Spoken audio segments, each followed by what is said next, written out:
Good afternoon, everyone. I hope you all had a great lunch. Welcome and thank you for joining the Florida PTAC at UCF for our Expert Speaker Series webinar. It is with pleasure that I introduce myself. My name is Kayla Gale, and today I will be serving as tech support and organizer of the webinar. I am also joined by a co-organizer who will also assist with answering questions, and her name is Teresa Davis. Before we do begin, I do just want to cover a few housekeeping rules. First, your microphones are muted by default. So if you do have any questions, please feel free to drop them in the question box at any time. Do not insert them in the chat box or we may not be able to see them. We ask that you please ask your questions throughout the webinar and we will try our best to answer those questions efficiently throughout the presentation. However, we will have sections to address Q&A to ensure that we answer all questions.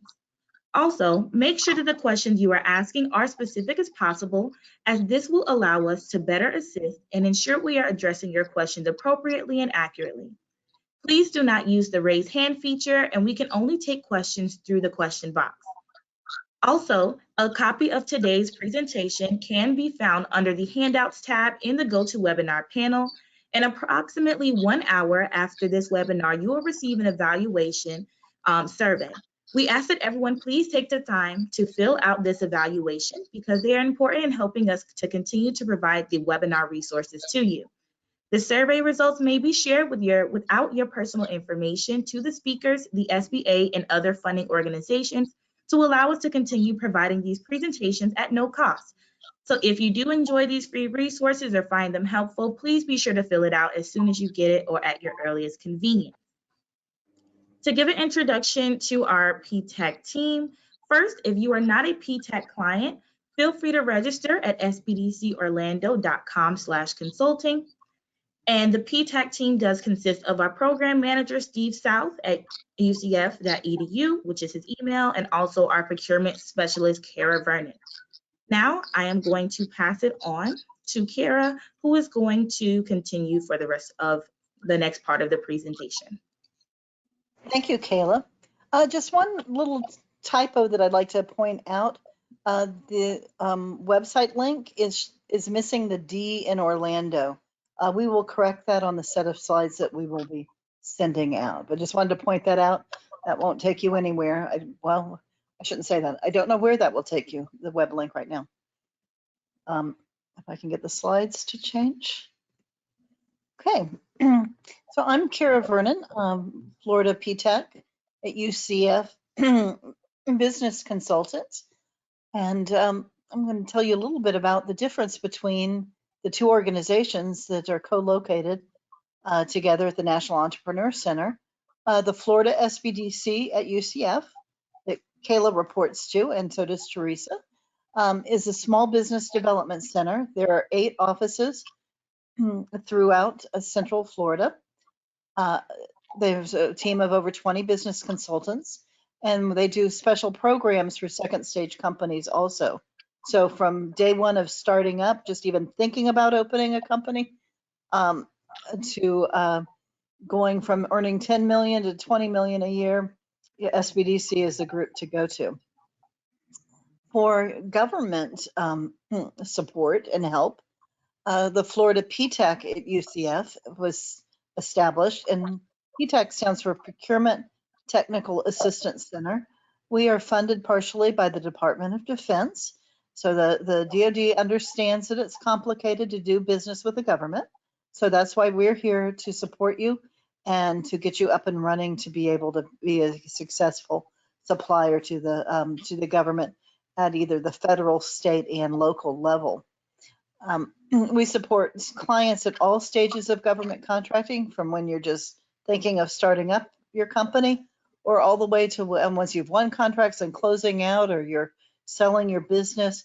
All of those type of things, we go from cradle to grave in your pursuit of government contracting. We have 3 Central Florida office locations. One is here in Orlando at the National Entrepreneur Center, located in the Orlando Fashion Square.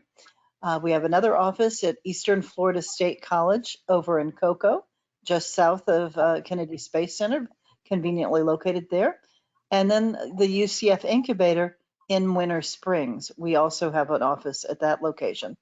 So please do register as a client and schedule a one-on-one confidential, no cost appointment with either myself or Steve South, the procurement, the PTAC program manager. So let's get ready for our program. Our speakers today are Janice Zeigler, the industry liaison for GSA out of South Carolina, and Angel Grula, a customer service ambassador for Central Florida region here in Orlando with the GSA. And both of their emails, and those are correct, I do know that. So with that, I'd like to hand it over to Angel that will be starting off here speaking about getting on GSA schedules and more. Angel, welcome. Okay. Hey, how you doing? Thanks for that intro, and hello to everybody. My name is Angel Grella. I go by Angel. I am the customer service representative or director for Central Florida. And also, I have some state of Florida customers as well, and in Miami as well in the meantime. I am retired military. I served 20 years in the U.S. Army. The last 10 years when I was in the military, I worked in the acquisition field where I was a warranted contracting officer, a contract specialist, a program manager in the U.S. and abroad, including working with the Defense Contract Management Agency on major weapon systems. In fact, I worked here in Orlando for the Defense Contract Management Agency, Lockheed Martin, Orlando. As a civilian in the last 5 years, I've had an opportunity to work with the DHS, the Department of Homeland Security, headquarters in Washington, D.C., in their Science and Technology Division as a core contracting officer representative and a PM. And then moved on to work with the Army at Fort Belvoir. I worked their new Army contracting writing system as an acquisition manager. Then I moved to Orlando and started working with the VA here locally, where I helped and assisted the VA hospital in the procurement packages that went to the contracting office. Recently, I've been with GSA since December of last year, very recent, and it's been extremely fun and enjoyable. We're going to do a quick overview of GSA, and so why is that important? At least in my opinion, when you're doing business or having a business transaction, you most likely want to know who you're doing business with and understanding that person or that background. So we're going to do a quick overview of that. And here's my first slide. So what is GSA? So GSA is an independent agency of the United States government established in 1949 to help manage and support the basic functions of the federal agencies. GSA supplies products and communications for U.S. government offices, provide transportations and office space to federal employees, and develops government-wide cost minimizing policies and other management tasks. GSA employs about 12,000 federal workers. It has an annual operating budget of roughly $33 billion and overseeing 66 billion of procurement annually. It contributes to the management of about $500 billion in U.S. federal property, divided chiefly among 8,700 owned and leased buildings and 215,000 vehicles. Historically, if you've seen us, we are widely known as owning, leasing, and managing federal properties and federal vehicles known as GSA vehicles in the U.S. and abroad. In the last couple of years, for our procurement and purchasing systems as GSA Advantage, the government version of Amazon.com, GSA eBuy is where we do our RFIs and RFQs, sort of like a SAM.gov.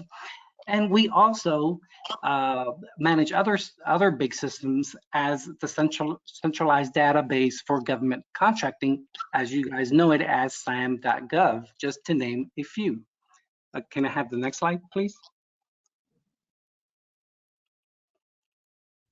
So now that you know that we are part of GSA, let's take a quick glance of our organization. So we, when I say we, are customer service directors, and Janice, our industry liaison.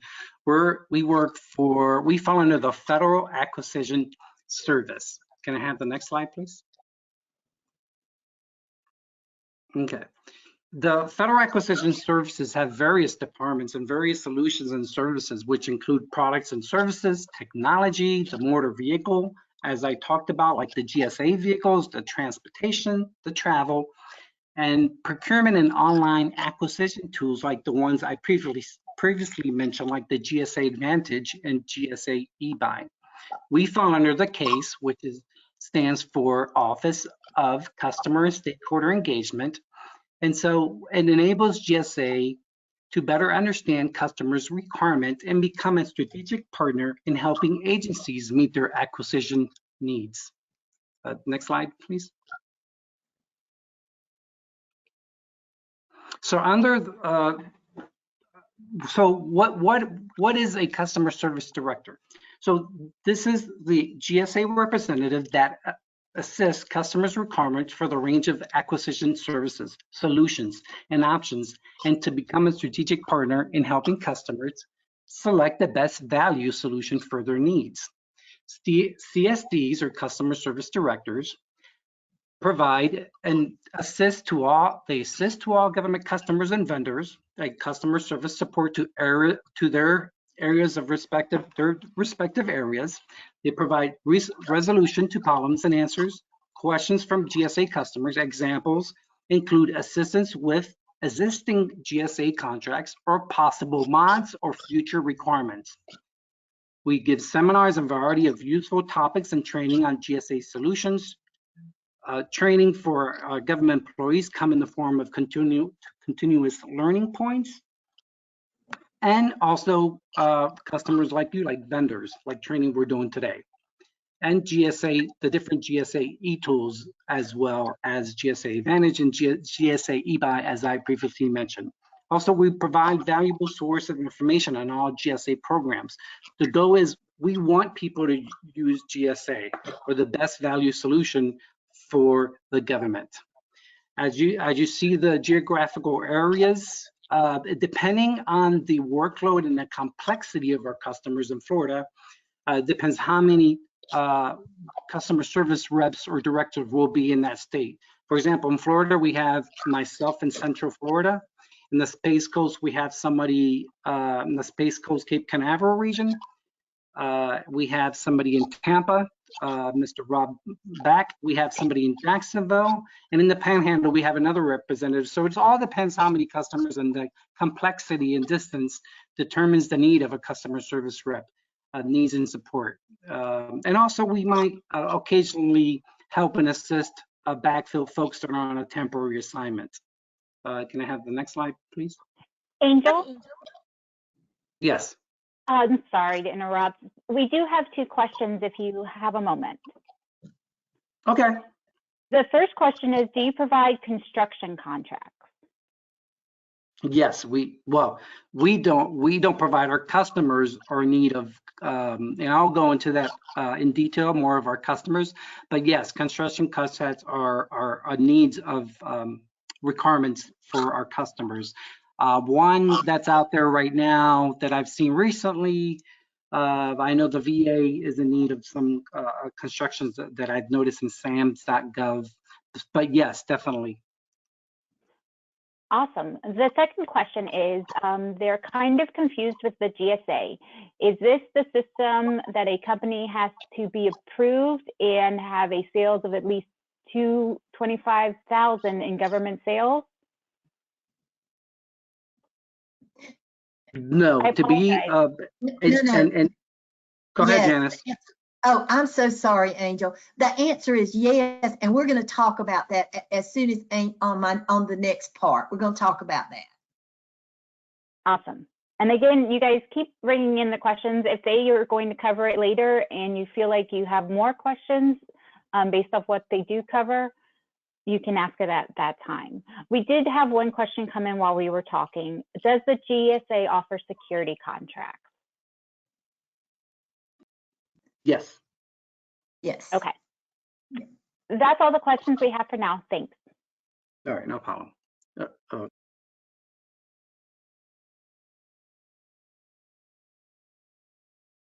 Okay, so as you can see, this is all of our customers, and I'll go into more in detail of our top customers. But so we serve, our customers include and I want to make sure we don't only include federal. We include federal, state, local government entities, and also public universities. We have a big initiative right now with historically Black colleges as well. My top customers in Central Florida region are the Army with their Program Executive Office, PEO Stride with their Simulation Center, and the Army's Contracting Center is the agency that does their contract, Army Contracting Center Orlando. Also with the Navy Air Warfare Center, they have the Training Systems Division, and that's another customer of mine, and Veterans Affairs, the VA out in Lake Nona. As I mentioned previously, I also support Florida State, some opportunities or requirements that they have, and some opportunities and requirements in the Miami area as well. And I will discuss soon how to sign up for these opportunities, at least in my region. Can I go to the next slide, please? Okay, this is just for situational awareness, for information only, but in the government, this is the spend per the federal procurement data system for Central Florida, that in Central Florida, the market spent $1.2 billion in contracts. And for GSA, 52 million using over 52 million using USA. But the point here being is that they're spending 1.2 billion in government contracts and opportunities. My top customers in this region are Army and the Navy. So how can you go about chasing or looking for these top two ops? Go ahead to the next slide, please. Okay, so this is the website to the Army opportunities. If some of you already might or might not have it, the links are in the charts or the slides that you all have. But how to sign up for the sessions or invite. So I'm going to cover, so the Army is a little bit different than the Navy. The Army has this webpage, but in this webpage called the PAW update section information, PAW for being Procurement Acquisition Lead Time Update Session. This is where you can view their updates at the schedule session schedule. You can view monthly new awards, who they awarded to in the past, and there's even there on the left, you can see industry reference information. So this is an informational page only, but this is not where you have to go sign up for their PAWs. I will get to that in a second. So if you click on the customer contracting common operating pictures, they post the previous sessions for those customers. If you could go to the next slide, please. There's just an example so you all can see. If you click on the FY 2022 or CY 2022 PAW update session schedule, you'll get this. And on the lower right, it says monitor, SAM.gov for updates and RSVP instructions. So you have to go to that website. You have to go to SAM.gov to actually sign up. Go to the next slide, please. And this is an example of how it looks when you sign up for these vendor industry days with the Army. The customer contract common operating picture. and they post this on the website session for customers, but you need to sign up. Here's the important part. You need to sign up using SAM.gov to get to that opportunity day. Can I get to the next? I'm going to show you that in the next slide. Okay, so how do you sign up? When you go for the Army, you need to sign up using SAMS.gov. I've provided the link in the slide bottom center for the April one. And that's in the lower bottom there. So I don't know of any way you can get on an email distro or an alert.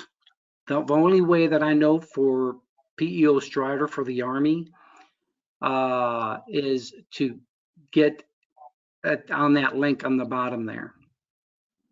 That is the best way.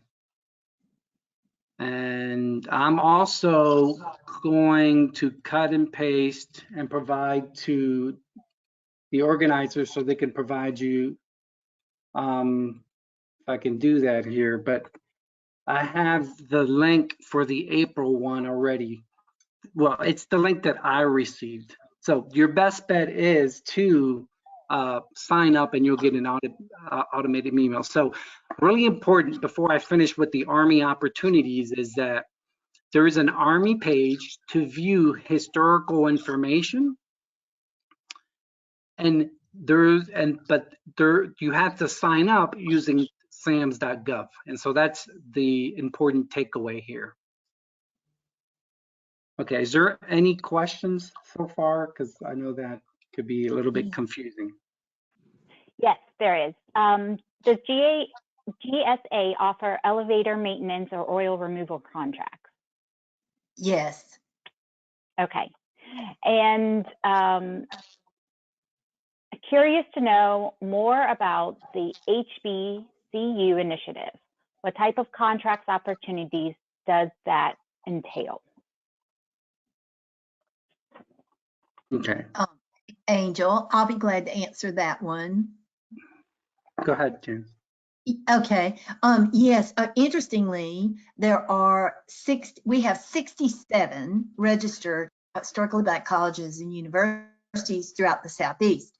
So our initiative is to, number one, they fall into a two-part category. First, we want them to, a lot of them offer a lot of research services and professional services.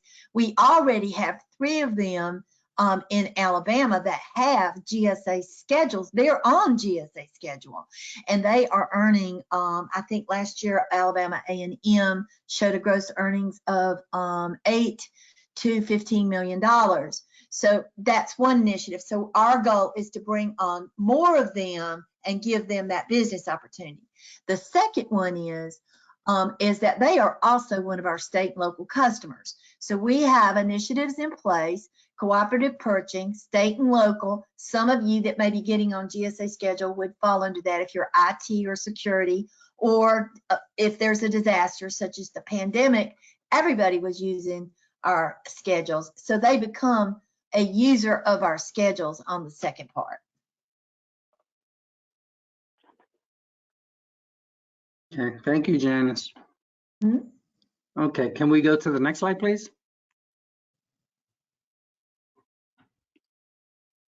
Okay, so I discussed the Army. This is the Navy. How do you get for Navy opportunities?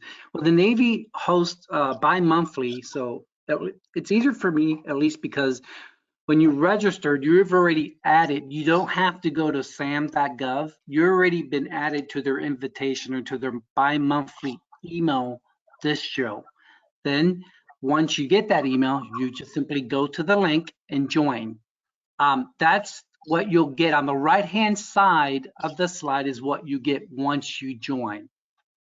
That's an email example. Now, I put that on the left-hand side, I put the LinkedIn, their LinkedIn, and which is provided on the very top because they also advertise it on LinkedIn. And if you click on follow the Navier Welfare Center, the one in Orlando, you will get these alerts and notifications And that's an example of a notification that they had for the last months. I've included also, since they're bi-monthly, on the bottom, the link to the May 2022 invitation link as well. Is there any new questions? Yes, we're getting a lot of questions about the different types of services that GSA offers.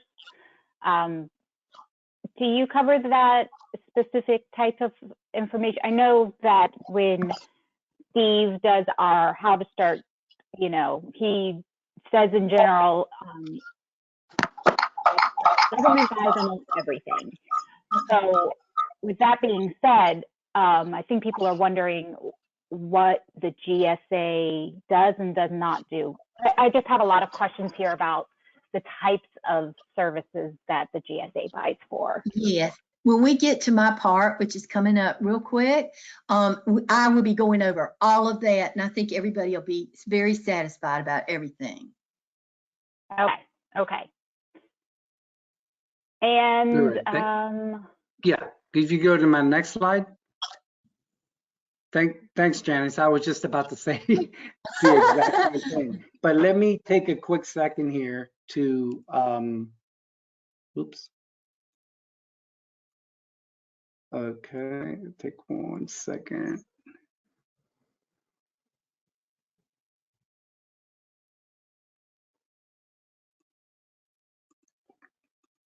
Sorry, Janice. I'm about to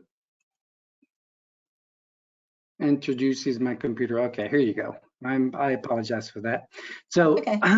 if you guys have any questions, here's my information. Feel free to contact me at any time, my email, my number. And so with that, the other person that was with me in this training was Janice Zeigler. She's our industry liaison for Region 4 customer accounts and stakeholder engagement for the Southeast South Belt region with the Federal Acquisition Service. Jan has served in the state of South Carolina as a GSA Customer Service Director and primarily as the Region 4 Case Industry Liaison. She has worked over 25 years in the federal, state, and local government agencies and business leaders in different organizations to facilitate as a solution provider and trusted advisor in solving all acquisitions requisitions. She continues to work strategically with many federal agencies, the Department of the Army Corps of Engineers, the Air Force, civilian agencies like the Department of Energy, and the Veterans Administration. Jan had earned an associate's degree from Central Carolina College in Business Management, a master's certificate in government contracting from George Washington University, and a master of certificates in project management from George Washington University.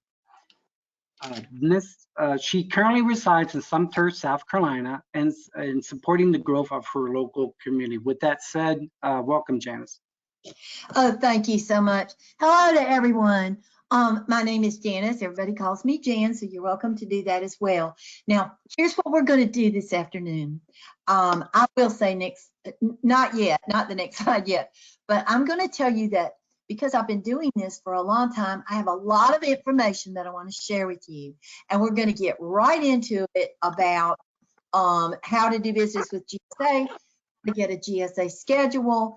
And it's a lot of information because it's some people have used the word daunting to me to say that they feel like, and I know sometimes you guys feel like when we taught you about going to a contracting office or this thing or that you are looking through windows that are covered with black curtains or black paper and you go, what the heck is going on inside there? Well, what I'm here to do today is to pull the curtains back.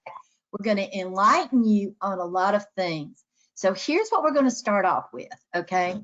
A lot of people do not realize at GSA that we are made up of two different parts. We have two sister agencies. Is Federal Acquisition Service, where we do our commercial products and services, thus the GSA Schedules. All of that's handled over here. That's what Angel and I are. I was gonna put this in the car. I'm sorry. Oh, okay. So anyway, on the other side of the fence is GSA Public Building Service. Now, someone earlier asked about construction contracts. Okay. I think Angel alluded to the fact he did talk about PBS a little bit, but a lot of people don't realize that GSA Public Building Service is the largest owner of real estate and leased properties than anybody else in the United States of America. And when you think about it like that, that's a lot, okay? So one of the things I want to tell you that's not on a slide, for those of you that are listening that do any kind of facility support, minor construction, construction contracts, handyman type things, work that you might would want to do inside a facility, right off the bat, you can look up, go to GSA Region 4 Southeast Sunbelt, okay? In the middle of the page, you're going to see a link that'll take you to buildings. You can find every federal building for every state in the whole Southeast. You can click on Florida, for example. You're immediately going to have names, addresses, those kind of things to start putting your marketing campaign together. When you first, before you click on your state, if you look on that front page, there's a little icon that says Property Management Centers. If you click on that, you're going to have the name and phone number for every property manager of every federal building throughout the Southeast. Now that's big. That puts an automatic list together for you. Those are the people, those project managers that can tell you, if you, let's say you do real estate, they'll tell you who to contact to do real estate. Let's say that you need to know what new construction's happening, what new courthouses are going up, where are the construction contracts. There's not only a link on that page to that, but they will also give you a name of a person that you can talk to. They also know a lot of these buildings do a lot of historic renovation, that kind of thing.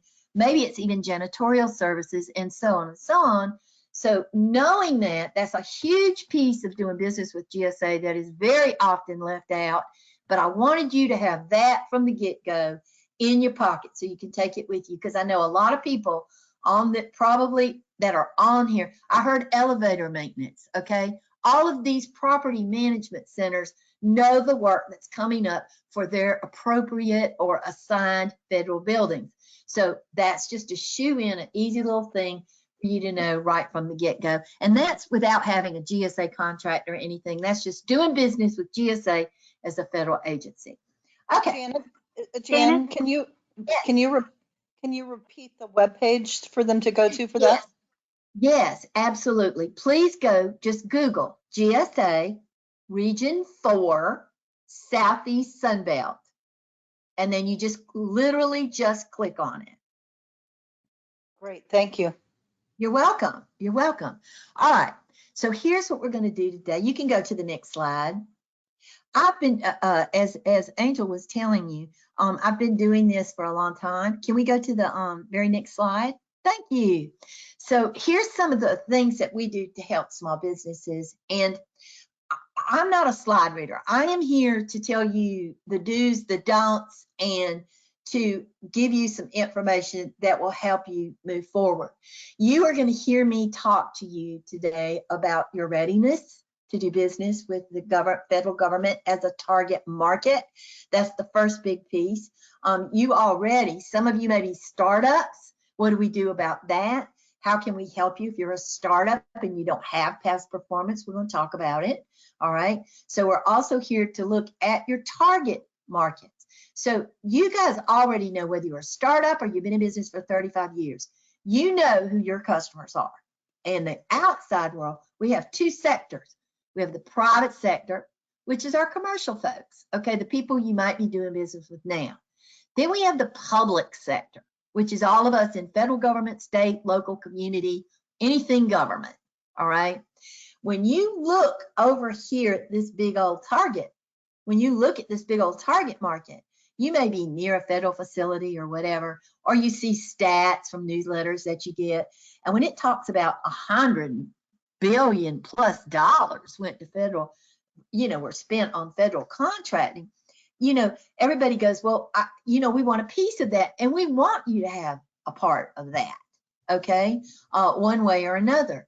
And I'm here to tell you right now that there's not a person on this call, and there is not one commodity, product, or service that you guys that you provide that is not somehow, somewhere purchased within the federal government, okay? Not always on GSA schedules, and not always conventionally, all right? By that, I mean things like, I like to use this example because it's just so out there, sort of, because you don't think about it.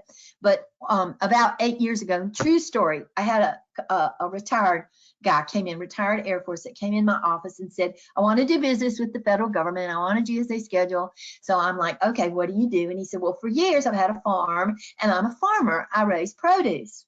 So I said, well, I'll see what I can do to help you, but we don't sell perishable goods at GSA. And he said, oh.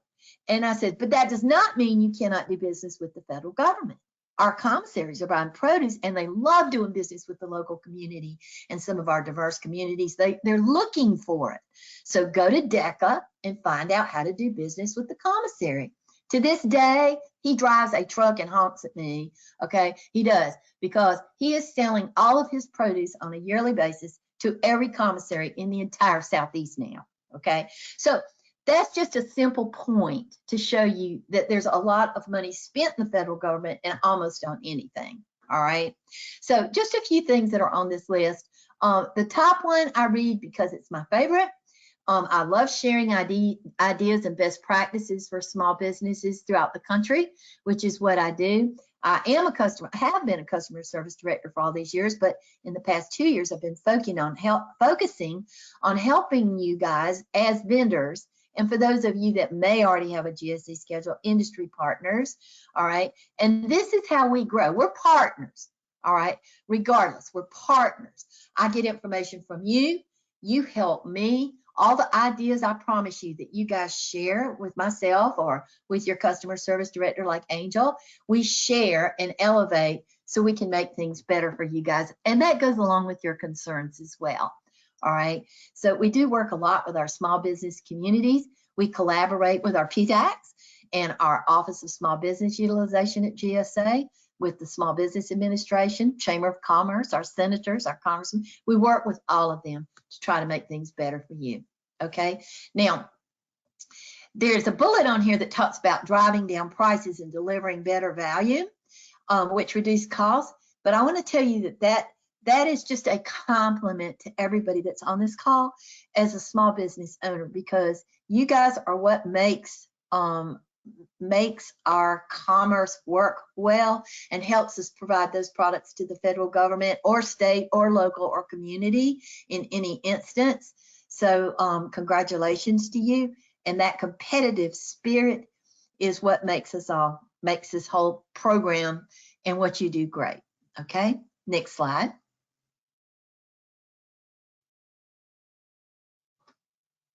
Okay, I'm not going to read this one. These are just more reasons for you. And we want to tell you thank you. We want to shake your hand. I wish I could be there in person. When we tell you that we're in a group called Customer and Stakeholder Engagement, that's exactly what it means. That is what we do. We build relationships so we can help support you better. In my real world before the pandemic, we're still on indefinite telework. But we will be getting back out there. We actually, in our region, embed ourselves in contracting offices.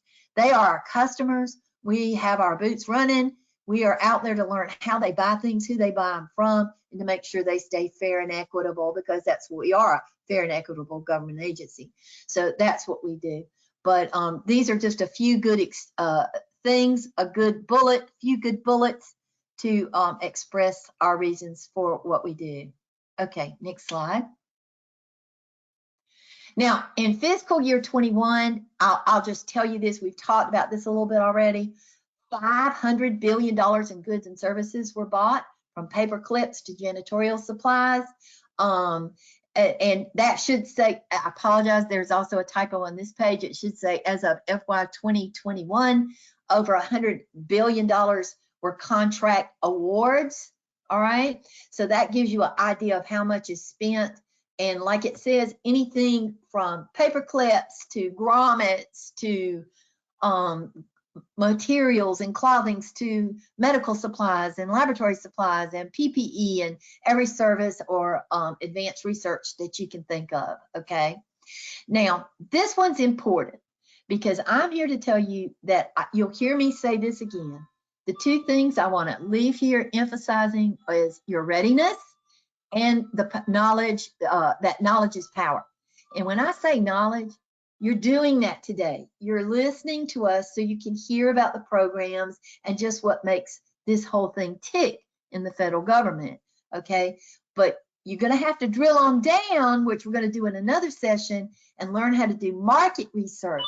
And I don't care if you've been in business for one day or for 35 years, you will hear me stress market research. That's knowing what you sell, how to sell it, who you're going to sell it to, knowing who your customers are, knowing a marketing strategy, knowing a marketing plan, having a marketing plan, and knowing how to refine your approach to these customers so that you can know how to go in with your guns loaded, okay? And that's what we're going to start talking about today, and you'll feel real comfortable at the end knowing there's some websites and things to continue, okay?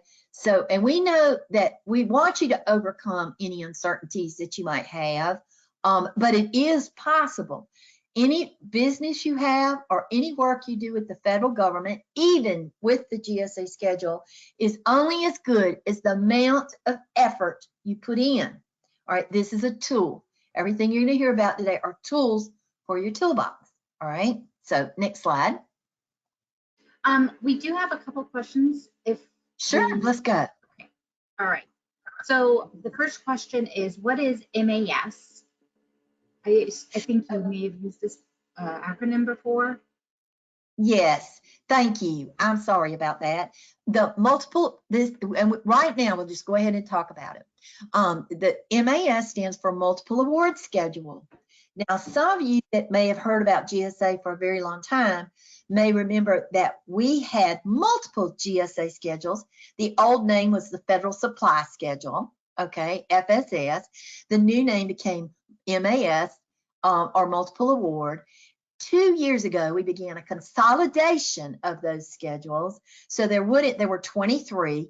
So what we have done is we have taken those and put them into one, and it's called the MAS schedule or the MAS schedule, a multiple award schedule. Within that schedule, there are 12 major categories. Separately, that aren't a part of this, are 7 medical and medical supply schedules. Now, the difference is GSA contracting officers make all awards for GSA schedules for those 12 categories. The other categories where those multiple award schedules or federal supply scheduled contracts are awarded by the Veterans Administration.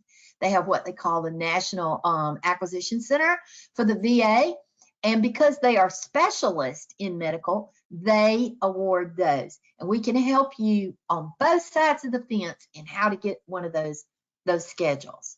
Okay, so hopefully that explained it. So was that the only question? No, we actually have a few more, but it's mostly related to the types of businesses that you guys do business with.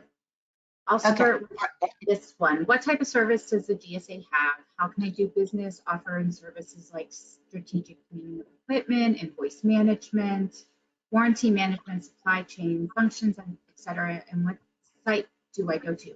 Now, before I get into this, I will let you all know that in a few slides, she will be covering a little bit about what the GSA does cover in addition to this. So correct. It doesn't necessarily answer it now. Just wait a few more slides, and if you don't get your question answered, feel free to re-ask it, and we'll make sure to get that answered. For sure, for sure. Okay, so now here's another great tool for your toolbox. Okay, this is called the Vendor Support Center. Now, the Vendor Support Center, I tell people all the time, I just did another whole state earlier. I told them, and I'm going to tell you, 2 years ago, I didn't recommend this at all. Okay, there was a little bit of information in there, but it was outdated, and so I just didn't recommend it because I don't feel comfortable telling you things that are going to help you when they're really not. But this has just been upgraded. This got redone. It's out there now. It got redone last month, and it is incredible. We have a whole educational series that you can get links to, YouTube videos, things like that from the federal government that can help you. A whole list of instructions on how to get a GSA schedule, how to know if you're ready, what events we offer, and things like that. So that's all I'm going to say about that. But the vendor support, you'll have this slide so you can easily link to it and find this. So this is a great new toolbox. So, okay, next slide. Okay, now we're going to get down to it. All right. So this is the main gist of what we're going to talk about today, and it's getting on the GSA schedule. All right. Step number 1, and we're going to talk about SAM.gov for a moment. Okay. SAM.gov is a system that's run by GSA. It is where all small businesses that want to do business with the federal government have to be registered. And I will tell you that we have a regulation called the Federal Acquisition Regulation, because it's always important to know what the drivers are behind what we're doing. We're not just doing things so to make it complicated, because SAM can be very down in the weeds sometimes. Okay, but this particular part, getting registered, is not that hard. All right, and it's free. But I will tell you this. Do you remember when I told you a few minutes ago that our job was to sit in the middle of the contracting folks and learn how they determine who to use for a requirement? Well, one of the first things they do, people walk through the door with the requirements, and the first thing they do is they turn to SAM.gov to see who's registered in there, because they're looking at a couple of things. Socioeconomic indicator, can we set it aside? Are they small? Are they woman-owned? Or what are they? Especially if they've have gotten a card or gotten a capability statement from you, they're going to verify and vet who you are. You will also, we'll talk about NAICS codes in a minute, but the first one is SAM.gov. My first announcement to you on that one is that as of April 11th, between now and April 11th, they used to require that you had a DUNS number. We're going to take this off the slide because you're not going to have a DUNS number anymore. You're going to be assigned what's called a unique entity identifier, a number that's specific to your company.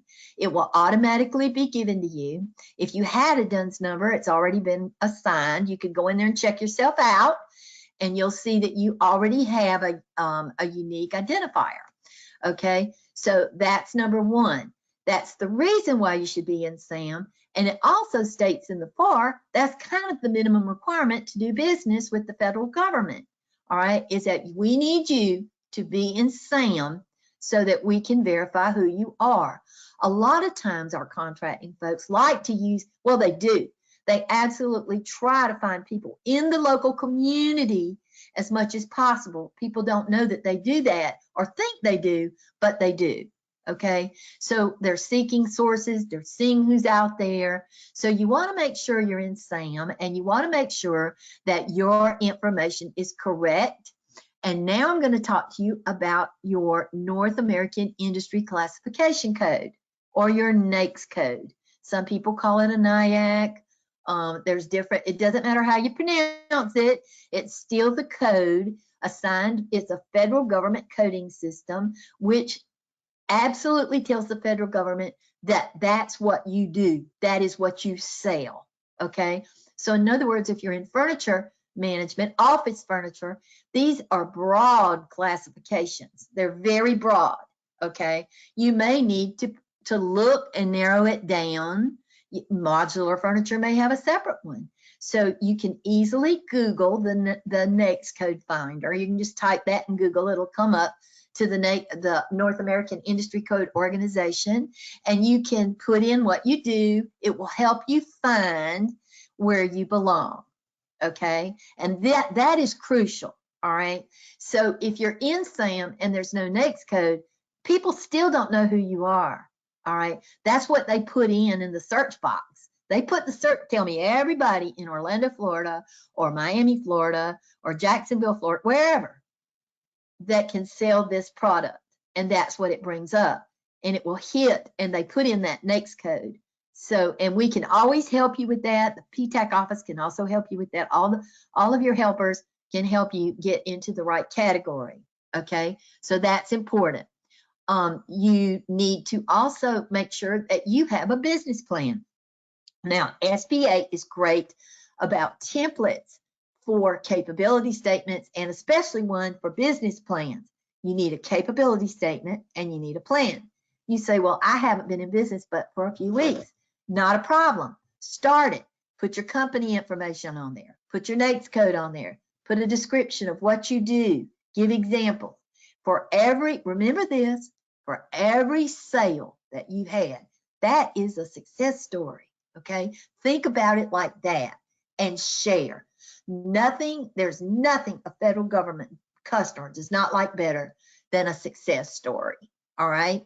So for every sale or every contract you're awarded, count it as a success story. Okay. So, but you need to have those things. All right.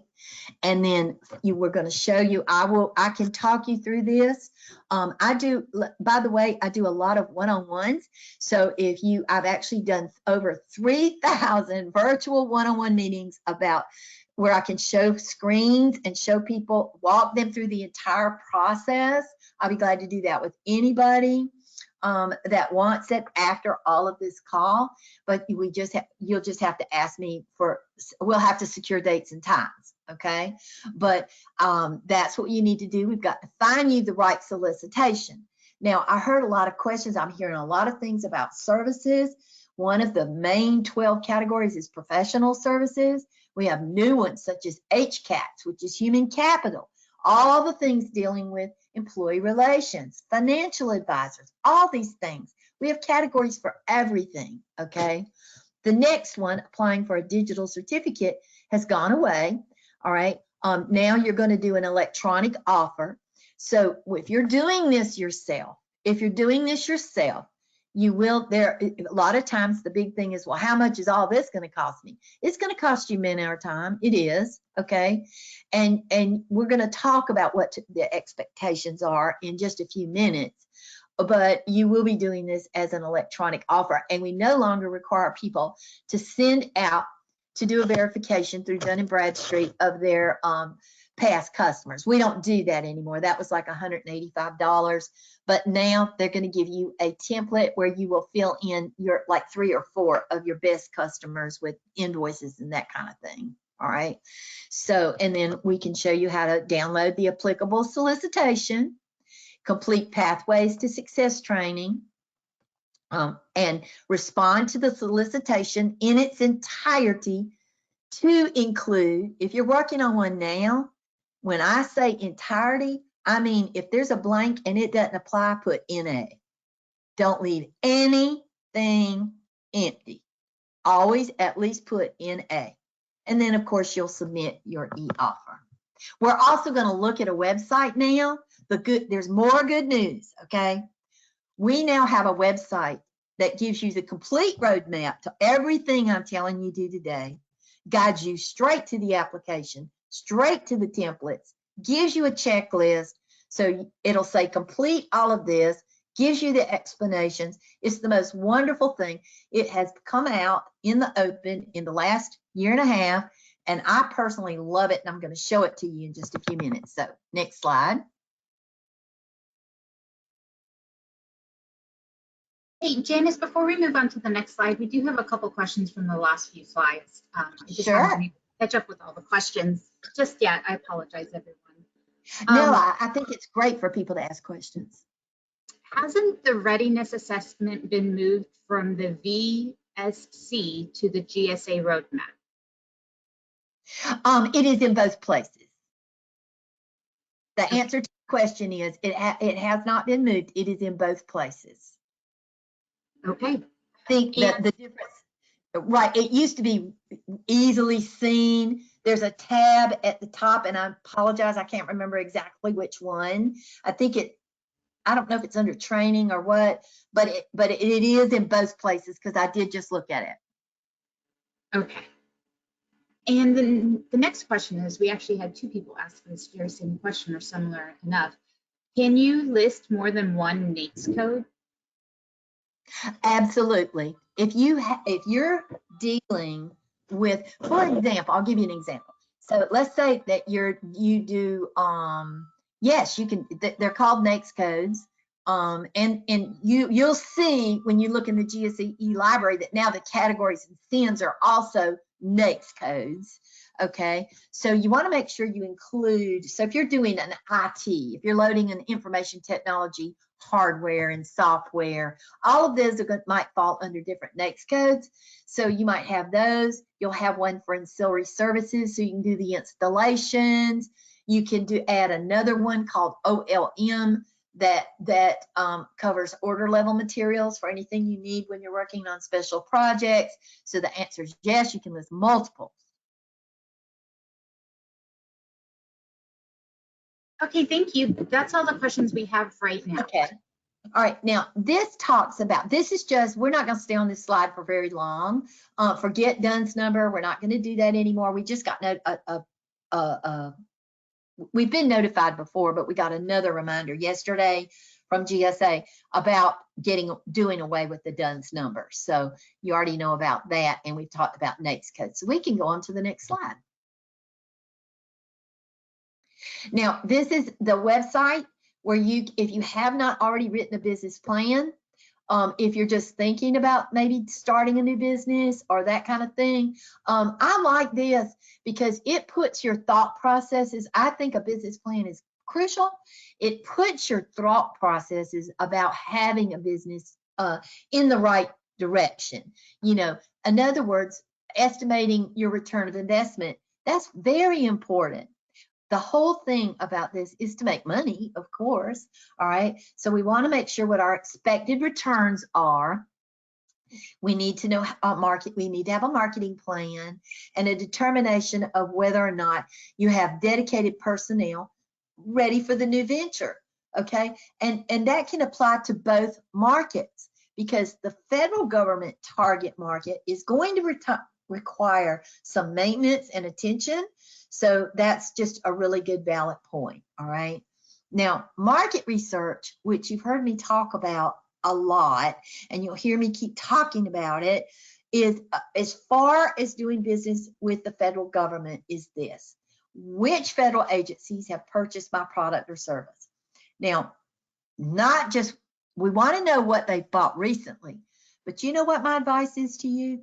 You need to go back. You can use a system called the Federal Procurement Data System, Frank, Delta, Golf, Sam. I think I did that right.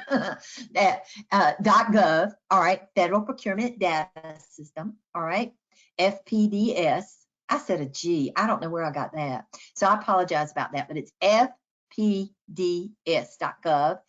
And get your user ID and password and do a little easy search by your NAICS code. And you can actually view. It is supposed to be a legacy system that was shut off and rolled over to SAM, but it's still quite active. And it is one of our, as a customer service director and almost anybody in the federal government, I'll tell you that it's one of our most used and valued tools, because we can look at, that's all the money that got reported for every single purchase in the federal government. That's what that system is. Anything over $3,500 has to be reported. So it's in that system, and you can hit date signed on that same page.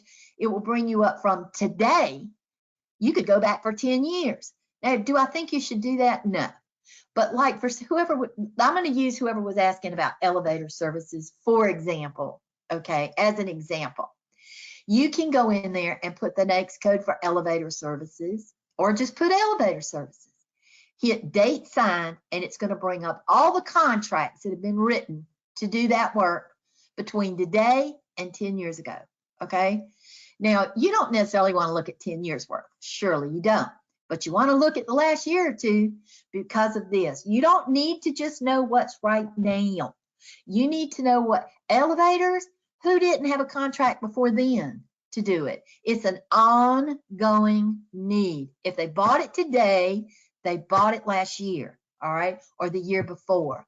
When you click on these things in FPDS, and we're going to do a live interactive demo of all of this in our next class, and they'll talk to you about that at the end of this.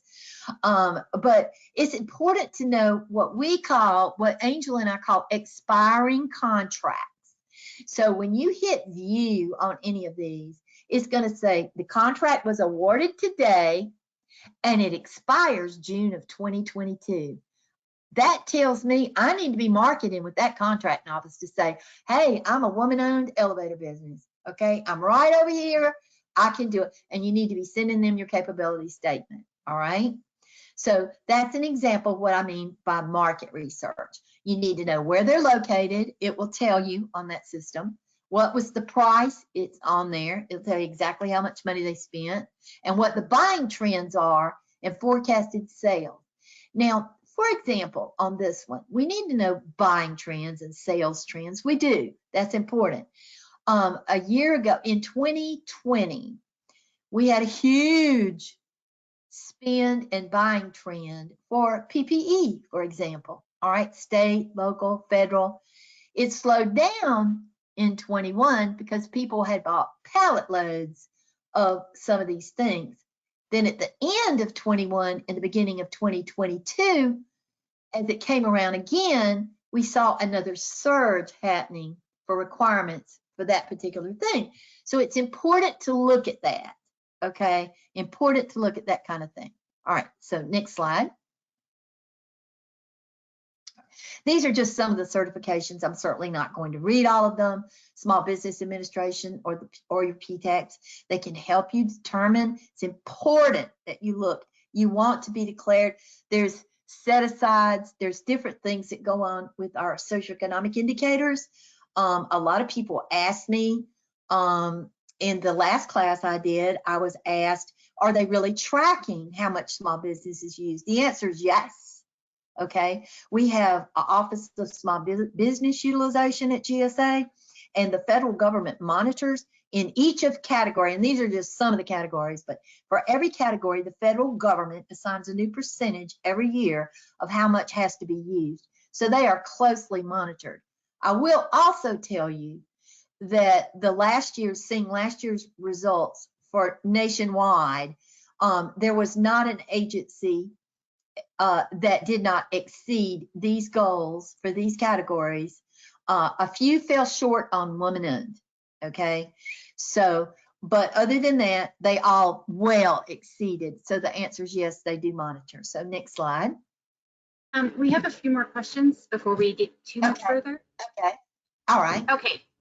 And just to repeat that website, I did add it to the chat so everyone can see. It's F as in Frank, P as in Paul, D as in dog, S as in Sam. It stands for Federal Procurement Data System. Correct. Okay. Yes. I just wanted to make sure everyone got that. And then our question is, can we use NAICS codes for services we have done on the commercial side prior to the company actually doing business with the government? Yes, yes. All business counts as past performance history. It is not solely dedicated to anything. And that's sort of like a mythbuster type thing. We do not, when you are applying for a GSA schedule, you may not have ever dealt with the federal government. All right, but you need every other criteria. All of your business and services and things that you have done count, even on the commercial segment. Now, here's the thing.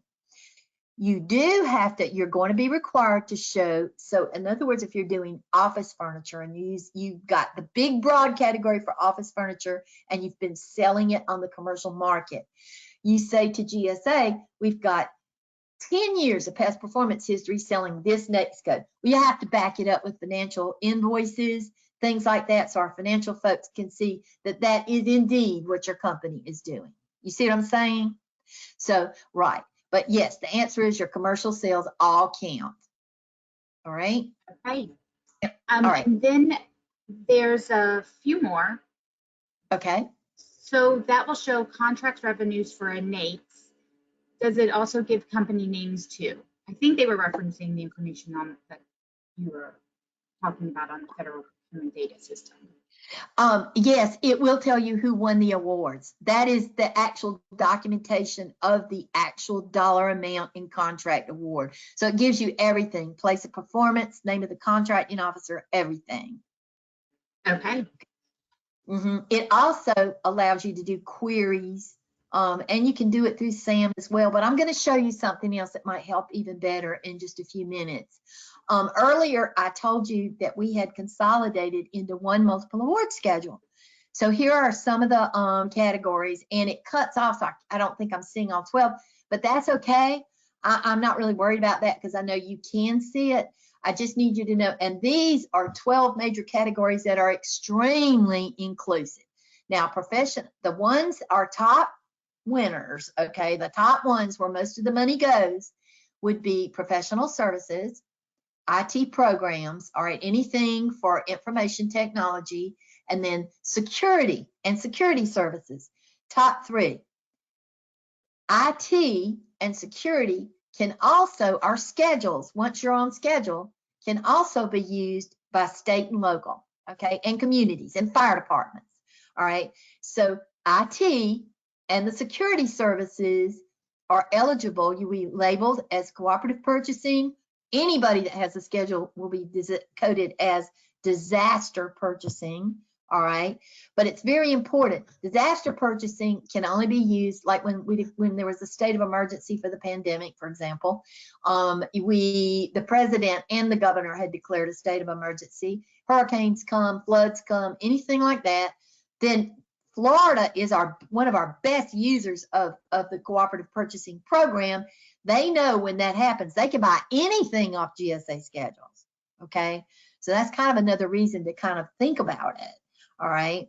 So, and then professional services are at this time, it is not on the cooperative purchasing. I know they're working on a few others being added so our state and local could use it as well. But IT and security can also be used for state and local. Professional services is very encompassing.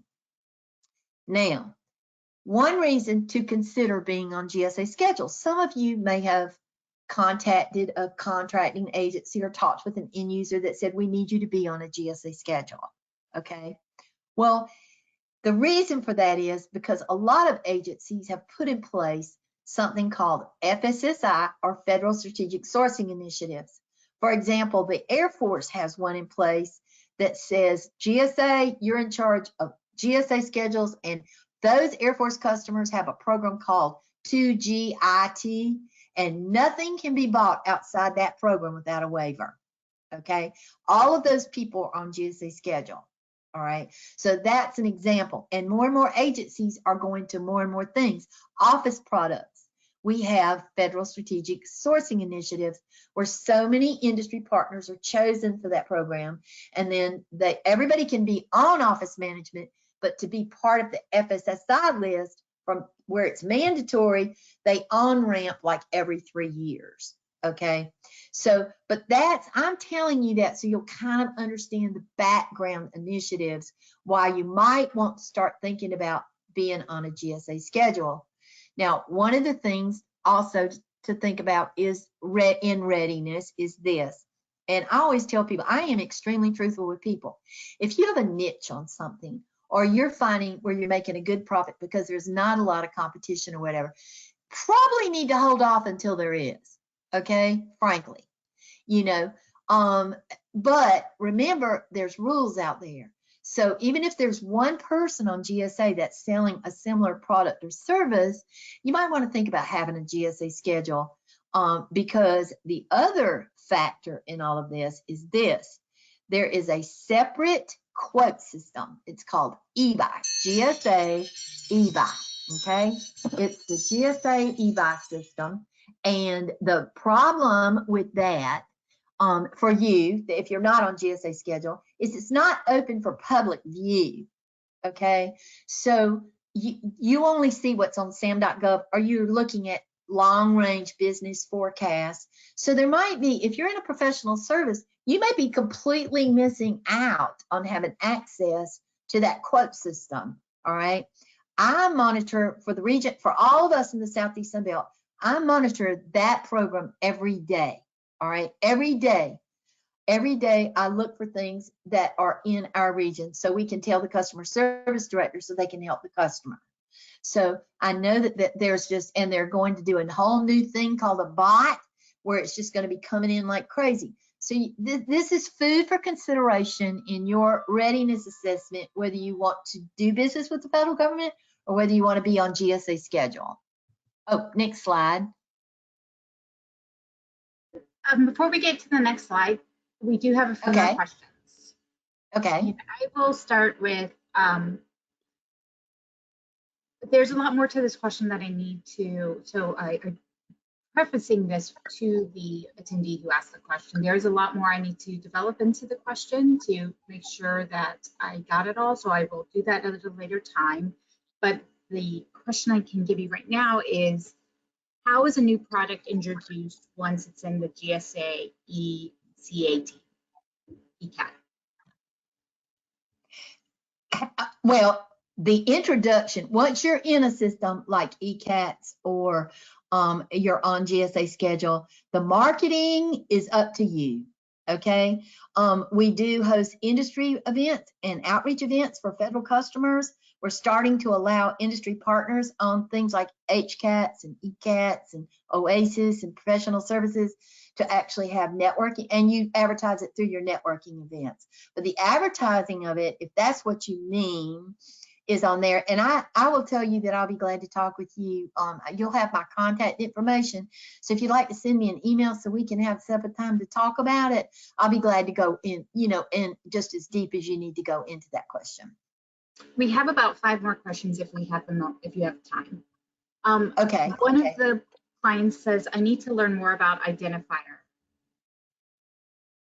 Okay, the entity identifier, the unique entity identifier is a SAM.gov came up with a way that they could assign a specific identification number that's unique to your company and your company only. So, and then when you go in there and you're putting your company in there and you click on that button, they're going to assign you a code. They may ask you a few questions, I'm not sure, but that unique identifier will be a code that's given to you at just your company. And it may they may ask you, might get to the point that I heard federal government agencies may ask you, or you may have to add it onto a business card or capability statement. What is your unique identifier? That way they can come to your information only as a company. Okay. Is food and beverage PSS? Well, food, we don't do perishables to the most extent, like raw veg, like raw groceries, things like that.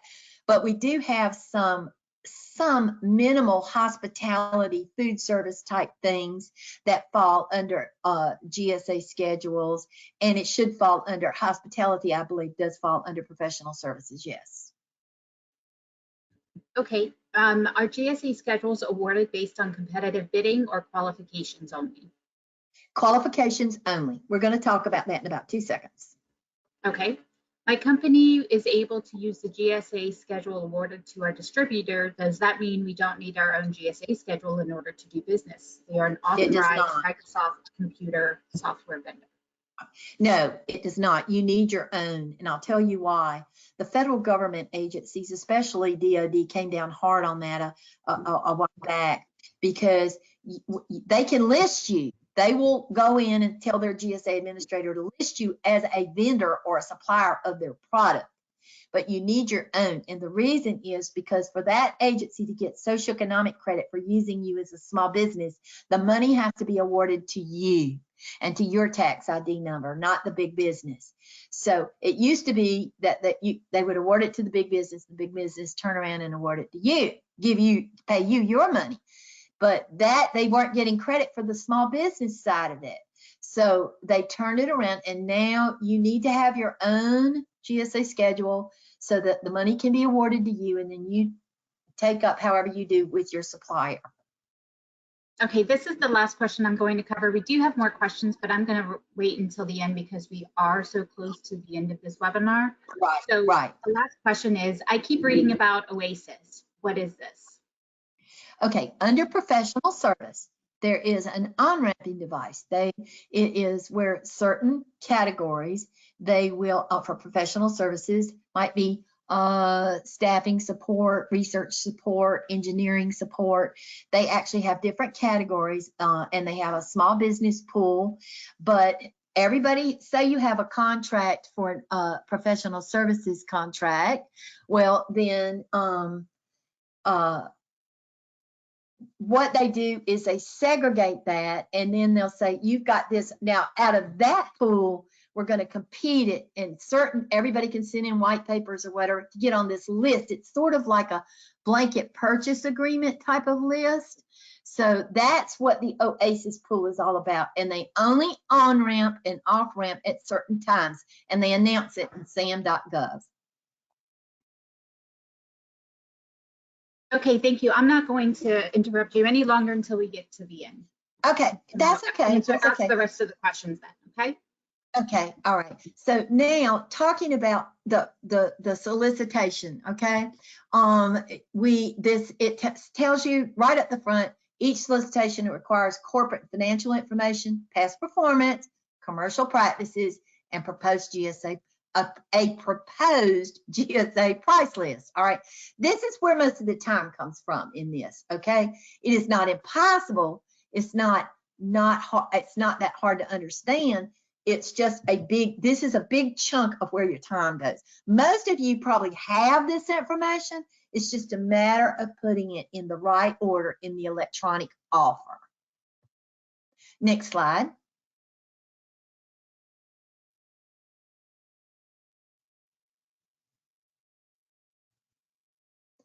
Okay, so this is what happens. First, you respond, okay? Your proposal must be submitted electronically.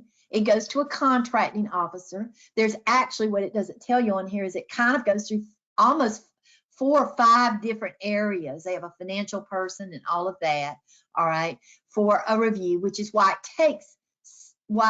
it takes so long. Now, we used to tell people it took 18, 24 months. I think that's still what the SBA website says. It's not. The average time is like 120 days now, so it's gotten a little bit better. So it takes 4 to 6 months. They've tried to get a whole lot better about it, okay? And then the next step, if everything goes right, then we're going to do contract negotiations, which will we will talk to you about as far as pricing is concerned. That is to make sure you're offering not the cheapest, not the highest, fair and reasonable government pricing. I'll be glad to talk with you guys offline if you need to figure out how to do that, okay? And then it's crucial that if you plan a negotiation strategy in advance so that you can make sure that any discounts or anything that GSA recommends, your company is still making a profit, okay? So next slide.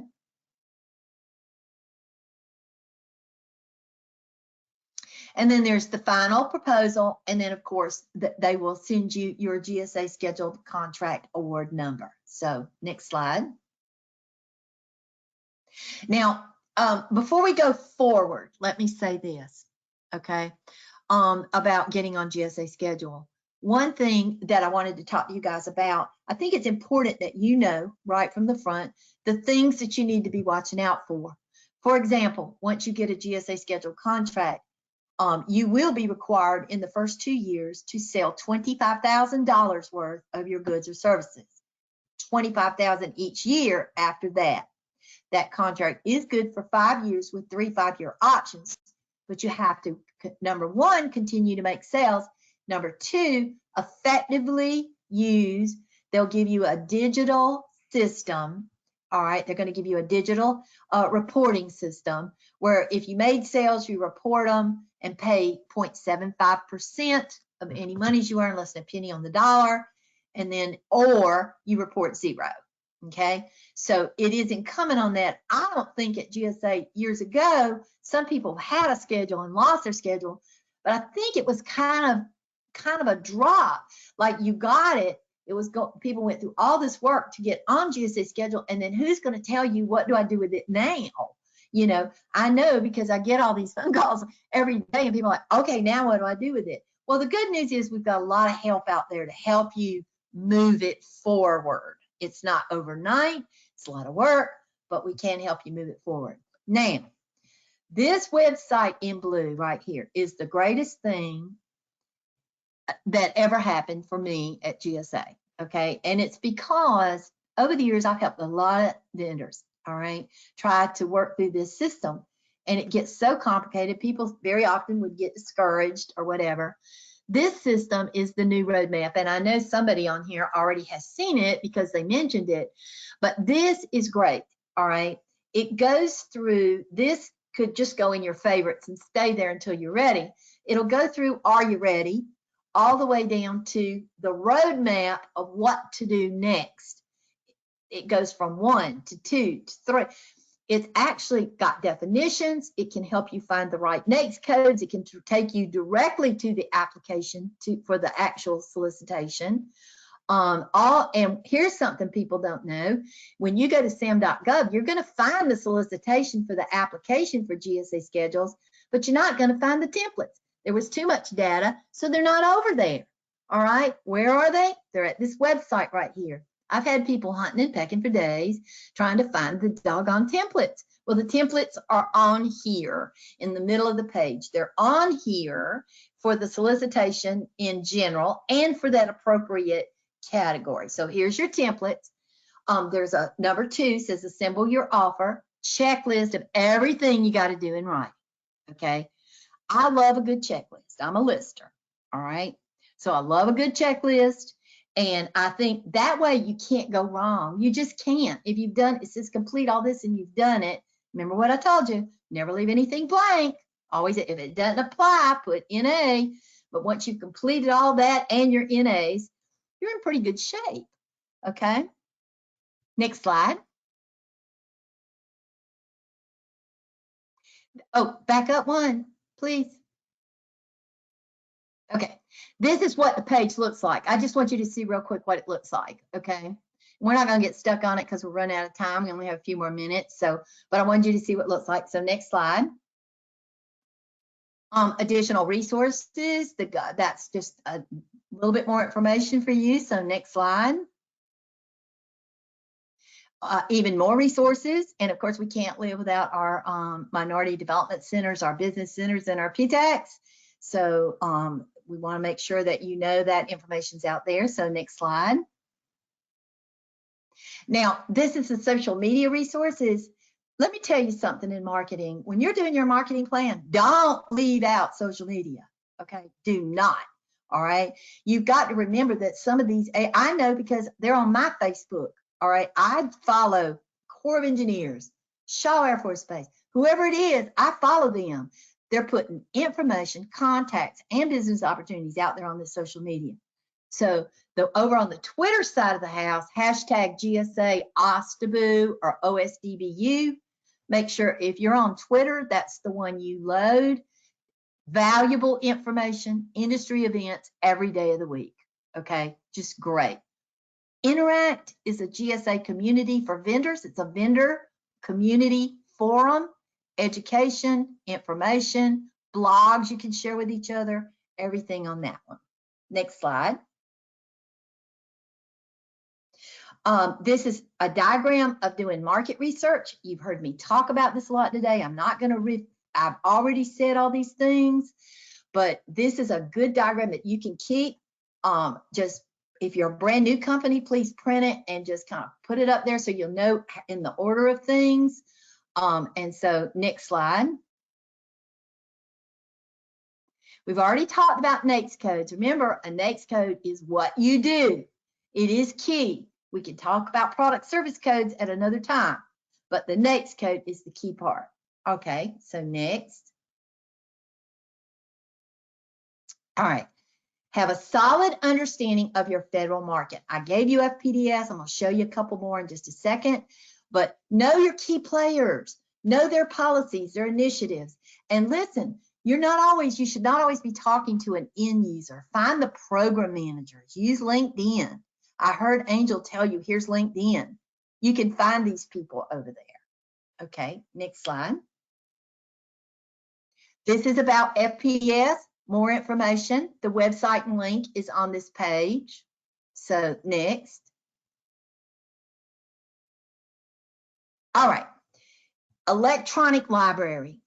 I'm going to tell you this. If you need past performance history, use the GSA e-library. That's where every single person already on GSA is. You know, a competitor. You can search their contract. No user ID or password is needed. You can use GSA e-library to find other GSA vendors. I encourage you to network with them, okay? And if you want to subcontract, there's no harm in asking these people. We encourage subcontracting, collaborating, and teaming. The one in the middle, the Schedule Sales Query Plus. This is another thing you should put in your toolbox. Everybody on this line, everybody. Go to that website, runs off a system called Data to Decision and Tableau, okay? You can also go in this system, and the glory about this one is you can run business reports, pie charts, spreadsheets against your NAICS code to see who's using GSA schedules to buy it now, okay? So, and you can print that out. Valuable system. Once you're in there, there'll be a little icon in the middle of the page, and when you click on that, notice there is actually a video tutorial on the bottom left corner to walk you through it, okay? So next slide. This is the forecast of contracting opportunities. This is just another FYI, nice tools. If you have a GSA schedule, you should be using it for eBuy Open and looking for business opportunities and the calc tool. If not, this is just, you may find some information on here that you can find that would be extremely useful. All right, next slide. All right, this is talking about a marketing strategy. All right, the one big thing on this page that I'm going to point out is kind of business class 101 in college, talking about SWOT. You got to know you got to look at things. You got to look at the barriers. You got to look at what might have to be an economic price adjustment. And you have to look at budgets and shutdowns and all the things with federal government agencies or customers in general that might cause you to have to stop and figure out a solution, a marketing solution, and a strategy, okay? So once again, this is for your information, something you can use in putting this whole thing together. So next. Angel already told you and showed you how to find CSD, so I'm not going to get stuck on this, but please feel free to contact one in any state. We even have CSDs overseas. So next. Here are some of the advantages. People say, well, I told you about strategic sourcing. One of the biggest things, we've already done all the FAR compliance when we put you on GSA schedule and approved you. So it's the ease of use and the negotiated pricing, all of it combined. They can make awards in weeks instead of years and months. So they love using the GSA schedules. So that's another one. Okay, next. Okay, these are tips for success. Anytime, even on SAM, that you see RFI and sources sought, send your capability statement, even if you can't do the whole thing. That's how we use that as marketing, so we can let people know what we're doing out there. Attend your industry days when they're arranged and find those people at the events that are actually, that you've already done some market research, remember? And if you can put it together so you can meet with the right people.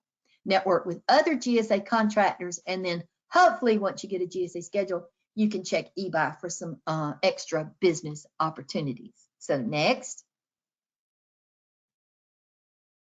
So those are additional sources. You can go to GSA.gov events to find out all the extra and additional training classes or networking events as well. So next slide.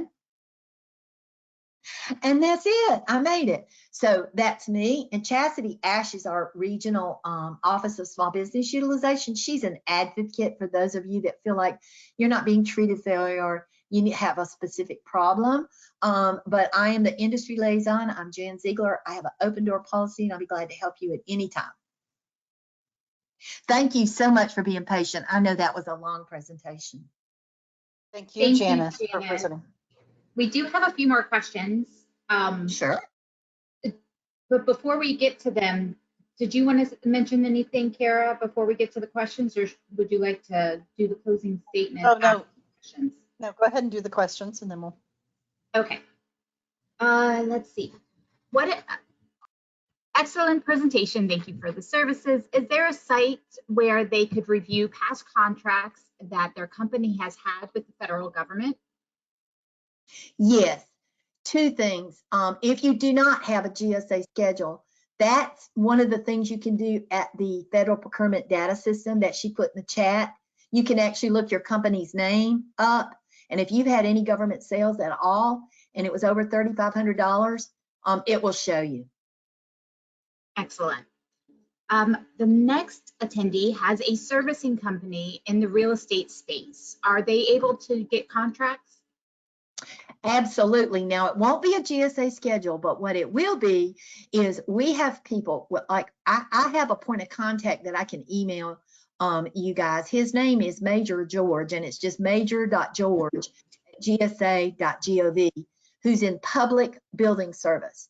We remember when disasters happen, such as a hurricane or a tornado, things like that, they use our real estate companies. They take that and they provide it. GSA Public Building Service provides it to FEMA. So there is a connection with that.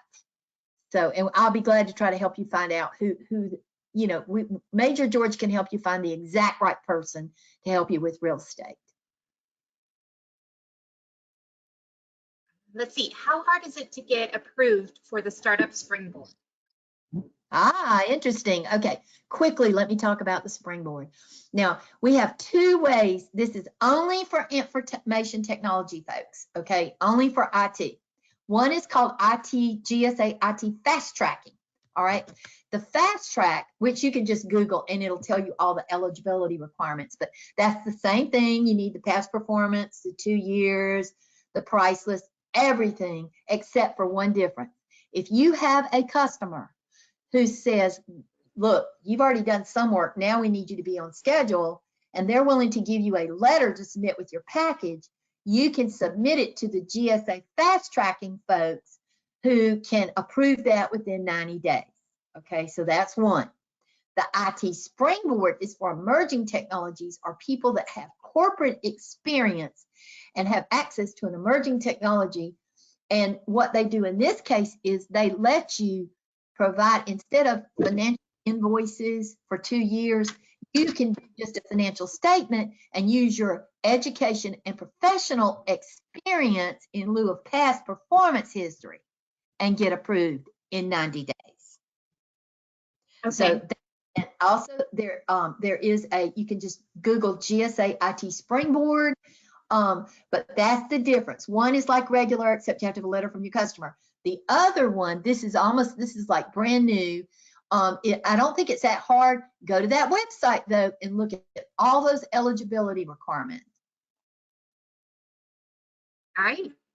We had a few more questions come in.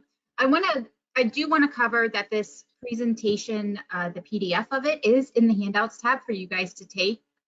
We have also recorded this webinar, and our marketing team will do their magic and try to have it up on our website and our YouTube page, probably the YouTube page first, in the next 2 weeks. So feel free to come to our website to find our YouTube page, or just search us on YouTube, SBDC Orlando.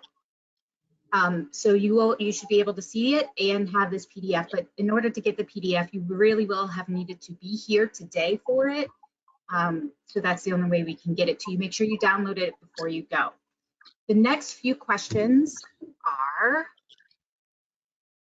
Is it recommended to complete a VA solicitation if you sell more of a furniture medical solution, i.e. 65 IIA? Yes. I do think that you should be on there's two things with the VA.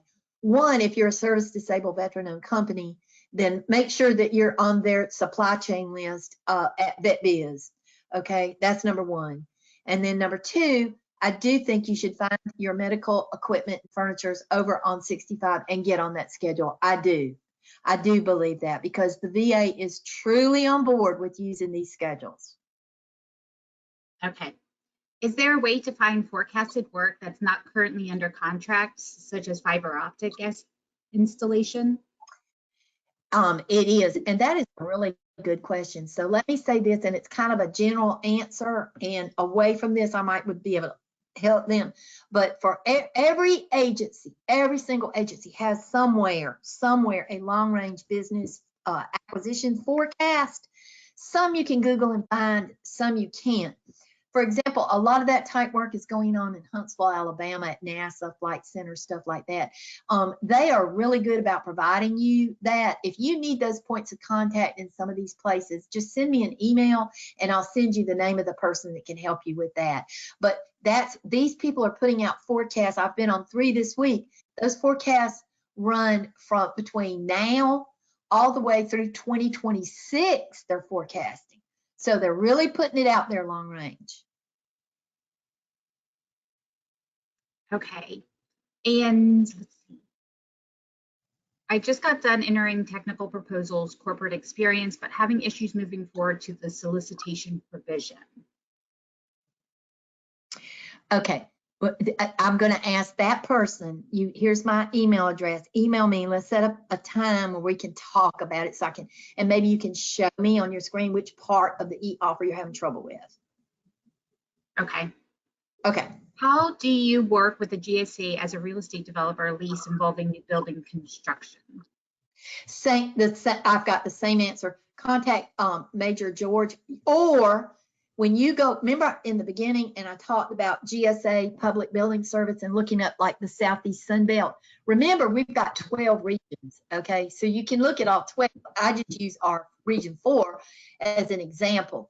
But when you look on there, it says buildings and other things. If you look all the way over to the left, down in that column, it talks about business opportunities.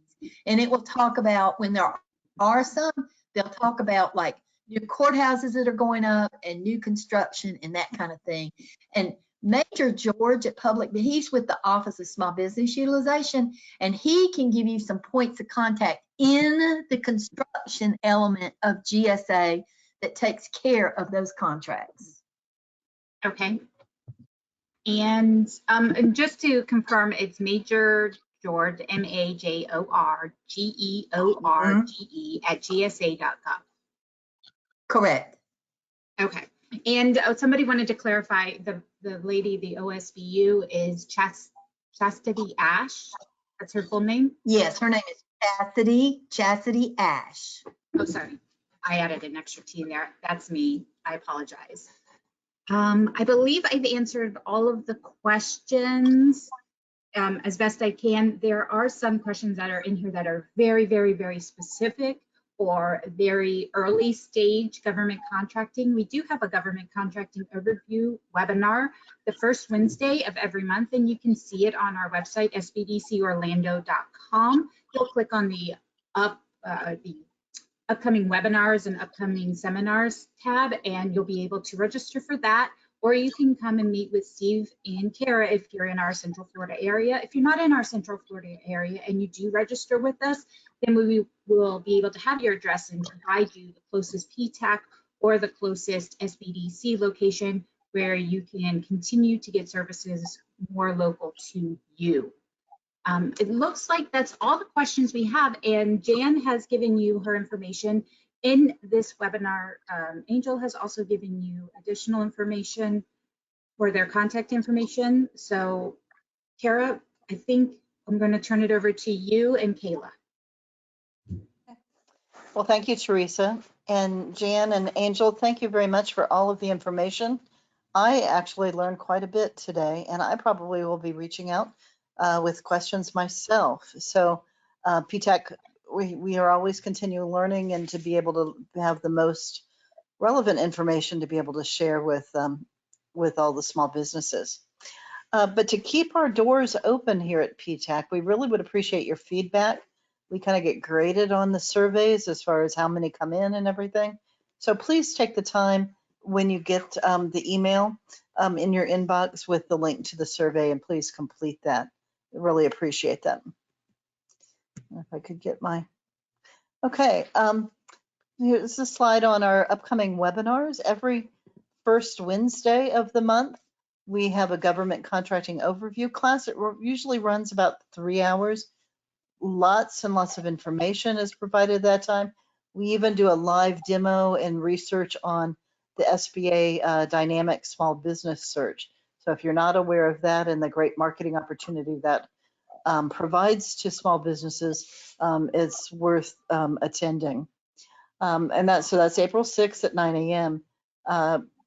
April 13th, the following Wednesday, we have an SBA workshop with our regional director, Ed Ramos, here in the Orlando area. April 14th, we're going to have a follow-on to this, where we're going to be conducting market research with the GSA, and our speakers today will be back at 1 o'clock on April 14th to dig into that. April 28th, we're going to have Working with GOA, which will be an outstanding expert speaker series that we will also have. One thing that's not listed on here is upcoming Navy Week and all of the opportunities for learning within that. So please reach out or follow our website to see the opportunities on Navy Week. If you have any potential next steps, it would be follow up with Angel or Jan. Register as a client with the Florida PTAC. Schedule a Zoom session with Kara or Steve, and visit our website, spdcorlando.com/PTAC, and look at the resources link and any of the templates that we have located out there. We have over 100 resource links. One of them would be SAM.gov, one of them would be the GSA.gov. But a whole plethora of anything that you would need to do within the government to be going. You can find that link on our webpage. And here are Steve South, mine, Gail's, and Jean Hill's to reach out to PTAC. Jean Hill is with this SBDC, but she was with PTAC, and she has she's a CVE counselor. So in other words, she can help you do your VA verification. And I apologize, Kayla will update that and put your email on there also. But do reach out to us. And with that, yes. I'm going to stop sharing my screen. And I think we can conclude the webinar for today. And I thank again, Angel and Jan, for attending. Yes, thank you for having us. Thank you very much. Oh, yes, thank you, Janice and Angel and Kara, for all that wonderful information. I know that there was a typo on the previous slide for my email. If you need to reach out to me, it's just my first name dot my last name. So Kayla, Kayla.Gayle, GAYLE @UCF.edu. Thank you all for attending again. We at the Florida PTAC at UCF are so happy to provide these resources to you at no cost, and we are grateful for you attending. We do have a link to one of our webinars coming up again with the GSA inside of the chat box, so you can take a look and register with that if you are interested in that one is going over doing research, market research. And of course, in order for us to be able to continue to provide these to you, we do ask that you please fill out the survey that will come to you shortly after this. At that time, that does conclude our presentation. Thank you so much for attending, and I hope you all have a great day.